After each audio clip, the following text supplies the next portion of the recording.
feel that chill, smell that fresh cut grass. I'm back in my helmet, cleats, and shoulder pads. Standing in the huddle, listening to the call.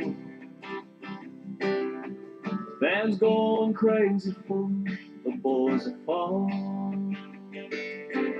All right, well, let's talk about the boys of fall.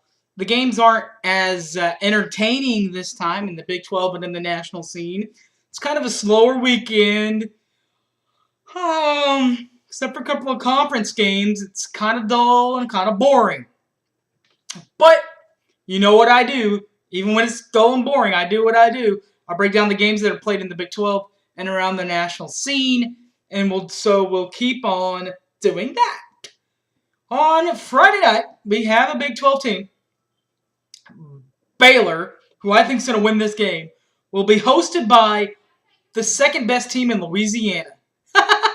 Louisiana Monroe, who came so close to kicking Auburn right in the teeth, and they beat Arkansas 2 weeks ago. On the next day, on Saturday, there's a couple of slated games. Maryland will test West Virginia, 8th-ranked West Virginia, in Morgantown. That one should be pretty interesting. Also, Virginia, the University of Virginia. The Cavaliers will have a test at 17th-ranked Big 12 newcomer TCU. Kansas will have a game at Northern Illinois. I like Northern Illinois in this game. I just don't think that Charlie Weiss and the guys are ready. I think that the loss to Rice hurt them. I think the last week to TCU, I think that hurt them. They've come so close in those two games, yet so far within that. And then the Big 12 key matchup on Fox, Big Fox. Check your local Fox affiliate. 15th-ranked Kansas State at 6th-ranked Oklahoma. I like my Sooners in this game. Bob Stoops has such a great record in Norman. He has such a great record against Kansas State. I find no reason to pick Kansas State in this matchup. But in games like this, it scares me a little bit, particularly with Bill Snyder on the other side.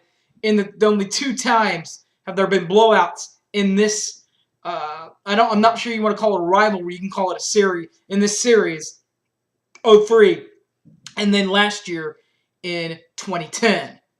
Around the national scope, the 2 of the non-conference teams that maybe not recently but have beaten Oklahoma in the past, BYU at 24th-ranked Boise State. The Blue Turf just has something there. There's something on that field. It's just like at OU. It's hard to go in there and do it. I don't think BYU can. I just honestly, I don't. So I like BYU in this game. The rest of the Saturday slates, SEC.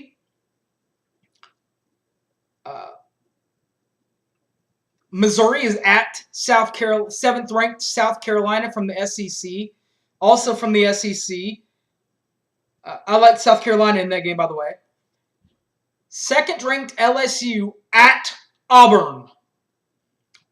I like LSU in this football game. But I like LSU, but I wouldn't be surprised because I think that Auburn was kind of looking forward to this game a little bit. And with it being a home game at home with Auburn, you never know what's going to happen there. Big Ten champion, in my opinion, and still has a chance at that. 17th-ranked Michigan has their second big test of the year at Notre Dame. I like Notre Dame in this matchup. I don't know why I always like 15th-ranked Notre Dame. Maybe it's the fact that I want them to be undefeated when they come into Norman in a couple of weeks. Or maybe it's the fact that they're just that good. I don't know what it is, but I like 15th ranked Notre Dame. I don't know what. Maybe it's because it's a home game. I don't know, but take it to where you will. Well, since they're not at 15th ranked Kansas State at 6th ranked Oklahoma, it better be a bigger matchup that ESPN College Game Day's at, and it is. ESPN College Game Day is at the game featuring 9th ranked Clemson and 4th ranked Florida State. I like 9th ranked Clemson. Clemson got them last year. And they've added something, and Florida State really hasn't. The thing that Clemson's added is a guy that's 3-0 against Florida State and 2-0 the last 2 years in Brent Venables. I think the Brent Venables has kind of